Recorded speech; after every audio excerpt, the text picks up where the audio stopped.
Welcome to A Canadian Investing in the U.S., a podcast and YouTube channel focused on Canadians buying real estate with host Glenn Sutherland. Welcome to a new episode of Canadian Investing in the U.S. This week, my guest is Rory DeSilva. Rory, you want to start off with giving everybody a bit of an intro to yourself? Yeah, hey Glenn, thanks for having me on. So I appreciate the time.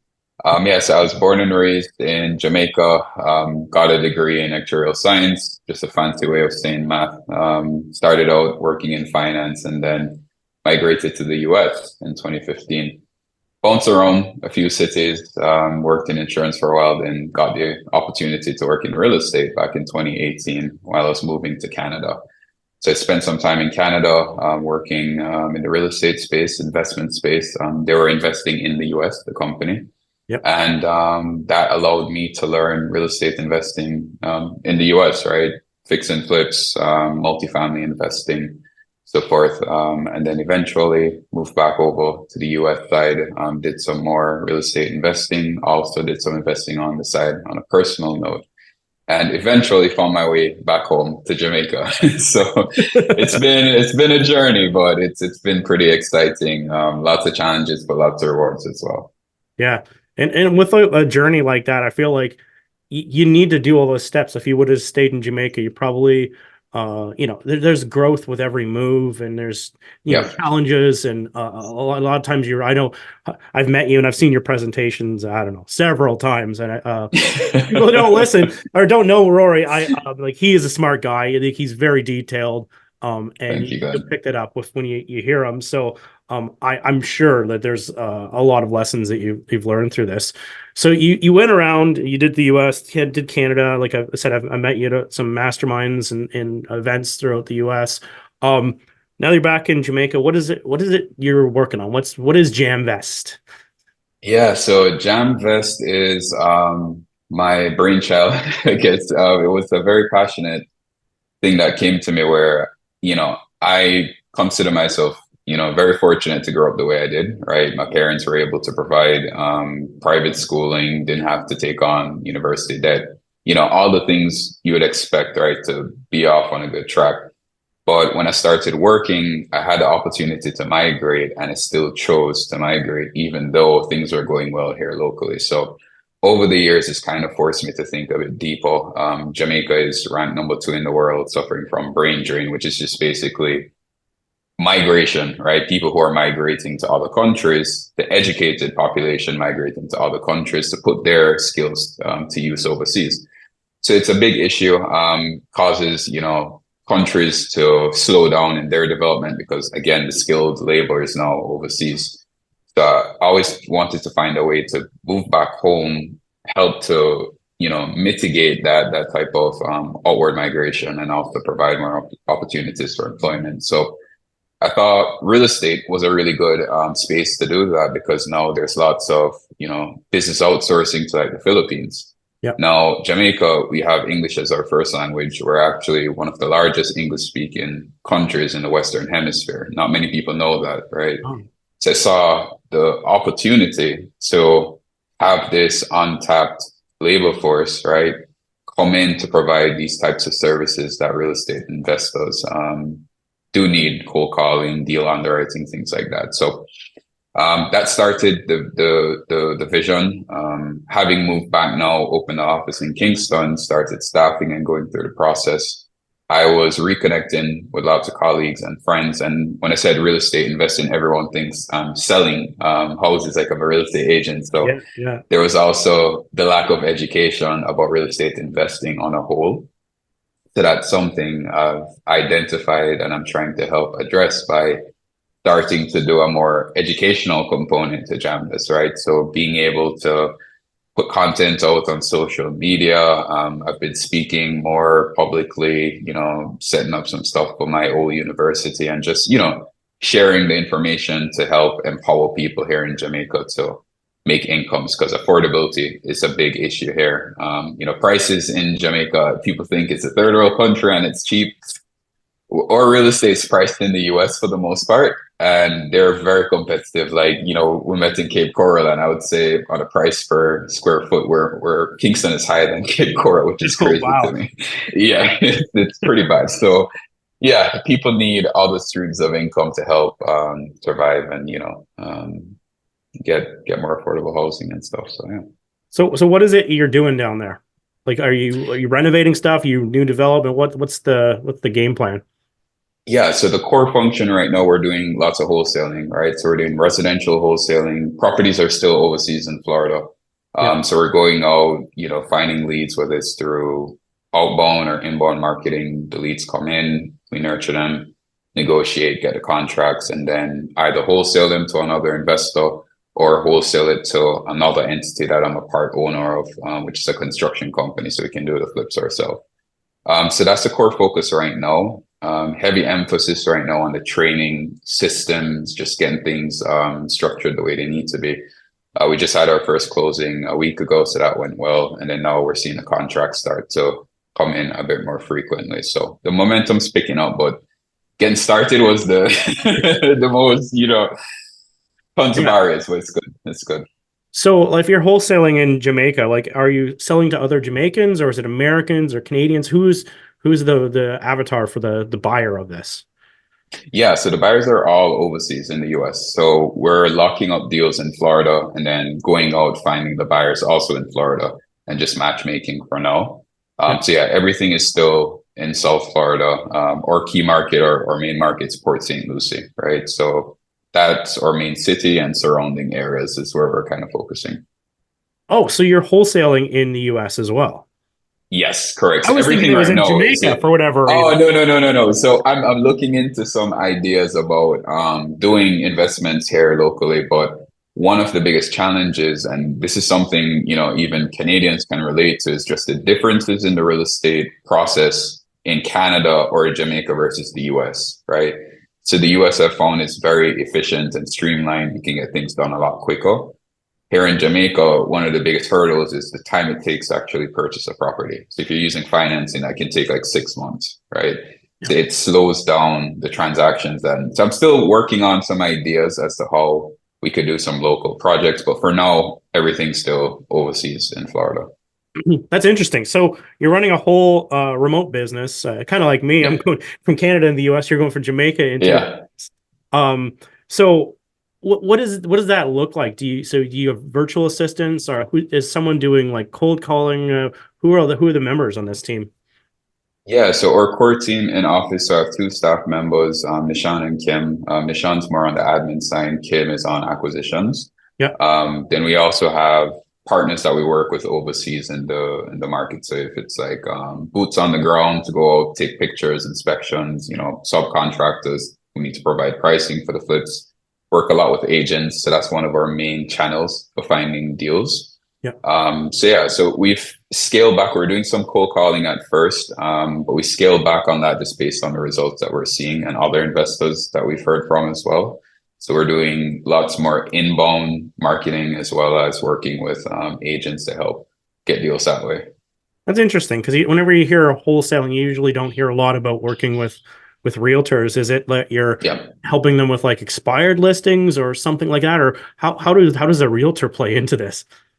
Yeah, it's a good question. I think it's a space that's overlooked by many wholesalers. Right? They always think it's the wholesalers versus the agents, right? Like it's a competition. But Yeah. the way that, we approach it from a different angle where it's more like teamwork, right? Because I have a license. I'm a licensed realtor in Florida. So, I think what happens is the introduction or how the communication starts gets off on the wrong foot many times. Wholesalers might not be upfront or they might be a bit deceptive. So our approach is just to say, hey, we're investors, right? We do fix and flips and new construction. However, we also have a network of investors as well who might be open to purchasing some of the properties that we pass on. So I usually lead with building the relationship with the agent first and then figure out, all right, what's going on with the listing specifically? Right? Is it a situation where the seller's okay waiting 6 months to get the right offer, or are they in a bind? Do they need to sell? If it's something where there's no motivation, then for me, I'm thinking, retail's always going to get you the best price, so we're not the right fit. But let's just keep in touch if you do come across any ugly properties or things that might be giving you a hard time, right? So it comes down to the relationship. I don't approach it from the standpoint that this listing, this deal needs to get done. I'm more interested in who is listing these types of properties and building that relationship with the agent so that they can, give us repeat business. Okay. And then, so if there is fees or money that has to be paid to the realtor, does that just who pays it? Yeah, no, it's a good question. Hello, everybody. Thanks for listening to the podcast.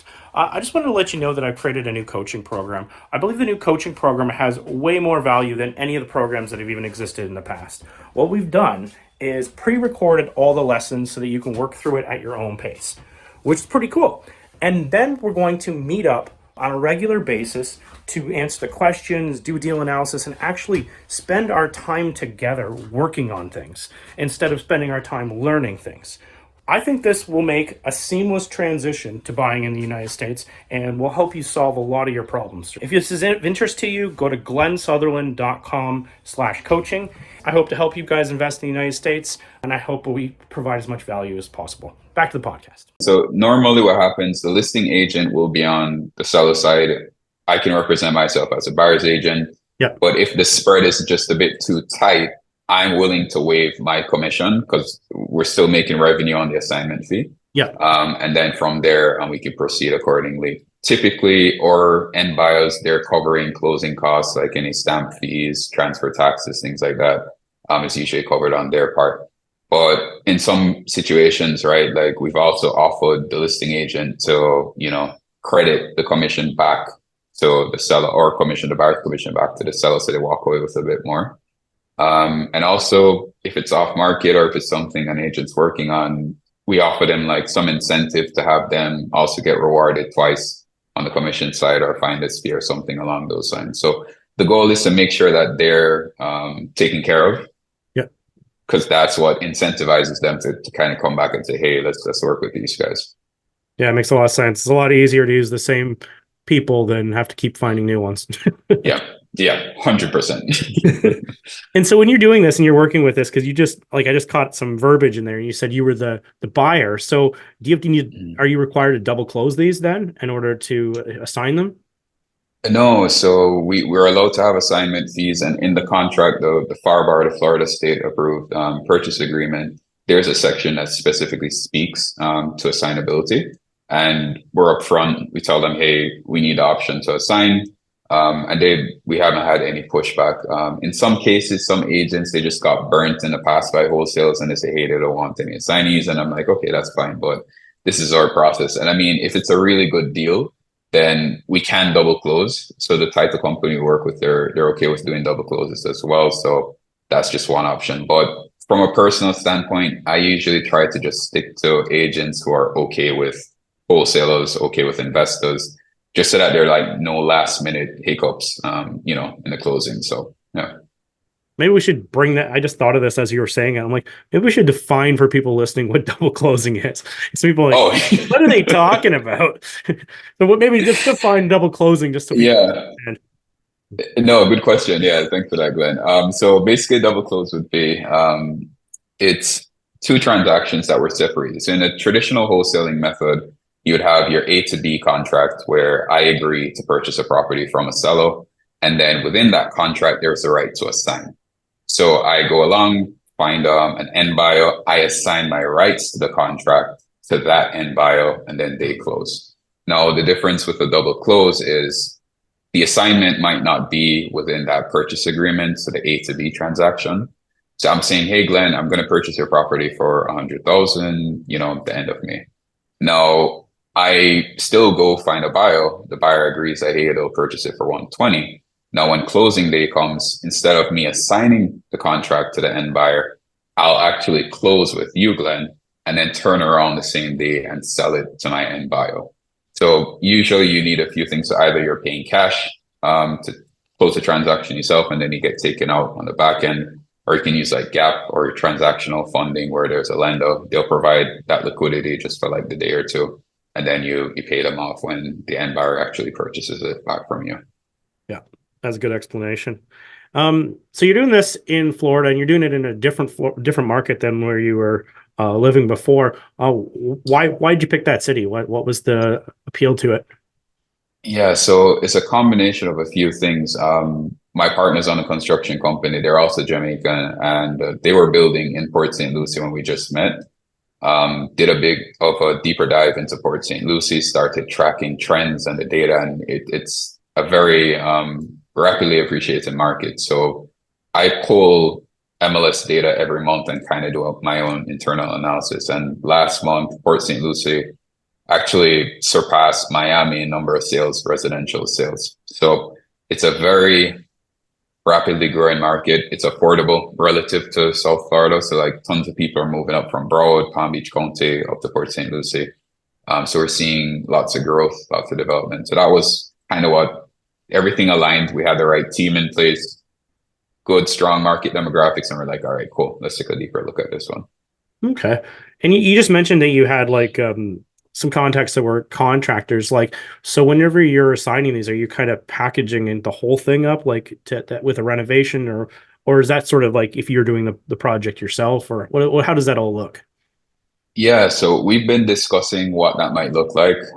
So the company, the partners, Hummingbird Construction. So we've been looking into that type of model, more of a turnkey service, but being partners in the deal, right? So not just a contractor just coming by. They're all interested in real estate investing. So not only just doing the work per se, but also figuring out ways to get involved on the investment side. So we're looking into a few models, whether it might be equity in the deal for, renovations at cost, right? That's one option. And, or just a flat fee where we're just doing the GC work. So playing around with a few ideas, lots of interest from out of state, right? Investors who need, boots on the ground, reliable boots on the ground. Yeah. So as soon as that's kind of wrapped up and packaged appropriately, I think it would be a good product as well.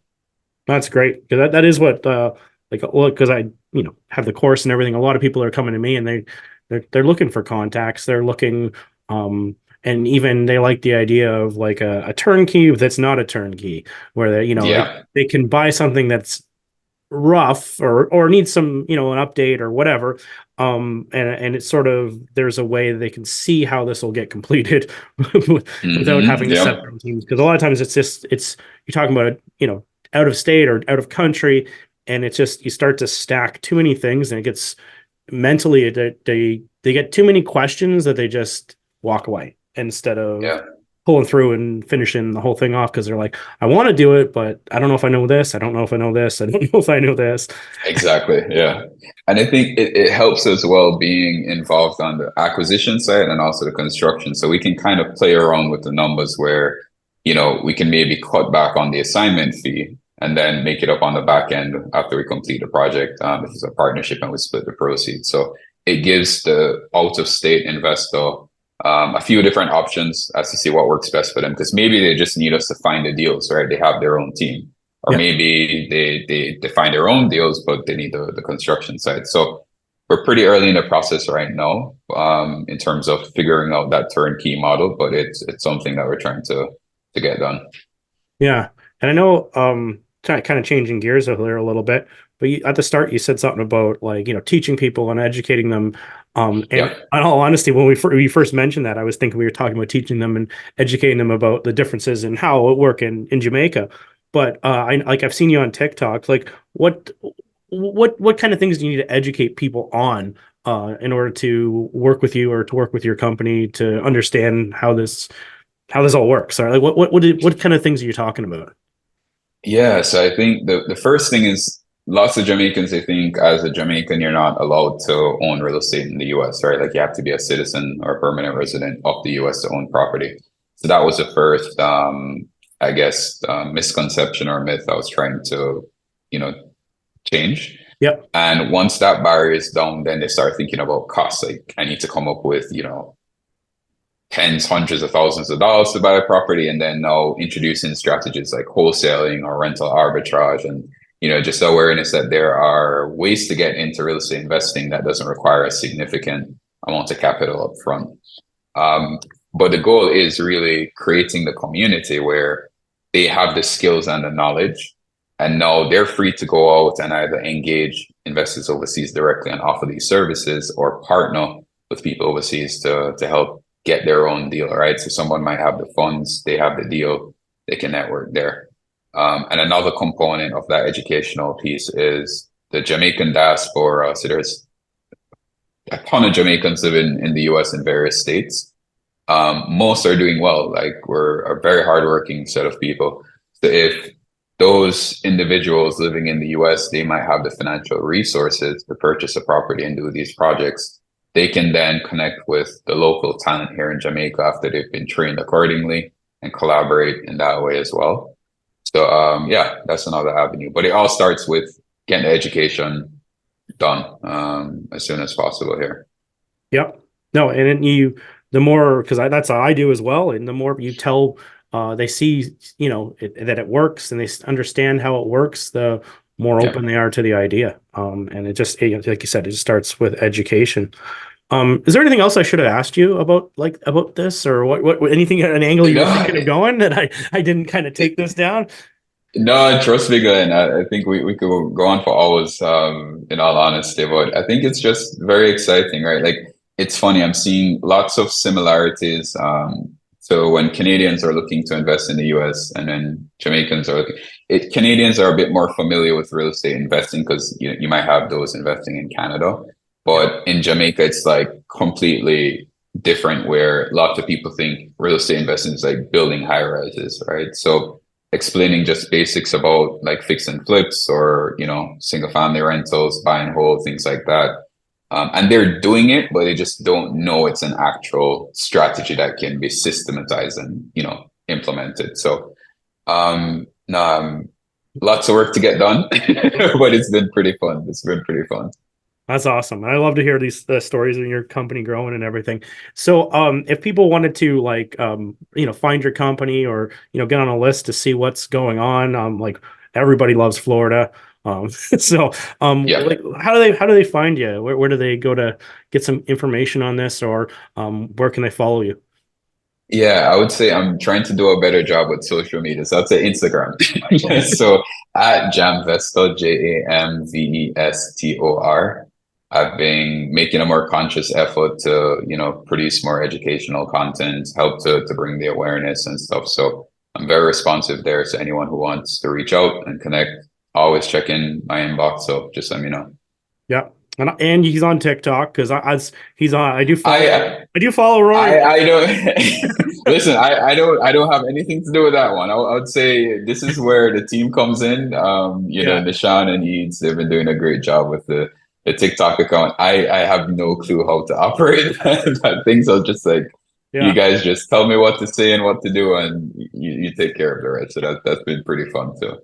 Yeah, so there is lots of videos out there with Rory explaining stuff and talking about stuff, and so you can find them probably on most of these channels. Whatever your special sauce is, whatever you like to watch this stuff on. Anyway, Rory, like always, glad to have you on the show. Glad to catch up with you and have a conversation. Wish you some success, and thanks, I hope a whole bunch of Canadians reach out just to see where there some good priced properties in Florida, and who knows, maybe you'll have something set up where they could all be a one-stop shop, and it could be a great win-win for Canadians investing down there and yourself. Yeah, and as always, if anyone needs any feedback, services, anything, I'm always looking for ways to help. So just shoot me a DM, reach out, I'll be help. Hop on a call, and just see anything that I can do to help. Perfect. Well, thank you so much, Rory. All right, cool. Thanks, Glenn. That was a nice video. Bye.